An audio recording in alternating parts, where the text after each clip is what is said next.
बिस्मिल्लाहिर्रहमानिर्रहीम। अस्सलाम वालेकुम जी। उम्मीद है आप सब खैरियत से होंगे, अपने घरों में खुशबाश होंगे।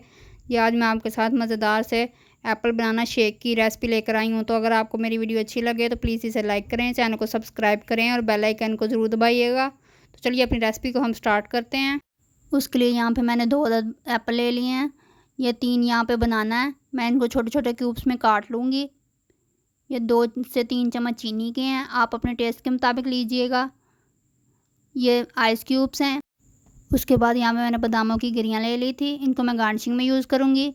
ये 1 मग मैंने दूध का ले लिया है। ये जूसर ब्लेंडर वाला जग ले लिया था। ये एप्पल और बनाना को मैंने छोटे छोटे क्यूब्स में काट लिया था। अब मैं इसे जग के अंदर डाल देती हूँ। अब मैं ये डालने के बाद इसके अंदर दूध डाल देते हैं। दूध डालने के बाद अब हम इसमें चीनी डाल देते हैं। इसके ऊपर ढक्कन लगाएंगे और इसे अच्छी तरह से हम ब्लेंड कर लेंगे।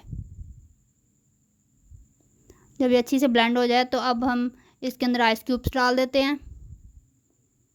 आइस क्यूब्स डाल के इसे दोबारा ब्लेंड करेंगे और इसके बाद मैं आपको इसकी फाइनल लुक दिखाती हूँ। ये देखें माशाल्लाह कितने मज़ेदार हमारा शेक बन के तैयार हुआ है। अगर आपको मेरी वीडियो अच्छी लगे तो प्लीज़ इसे लाइक करें, चैनल को सब्सक्राइब करें और बेल आइकन को ज़रूर दबाइएगा। मैं मिलती हूँ आपसे अगली वीडियो में, तब तक के लिए अल्लाह हाफ़िज़।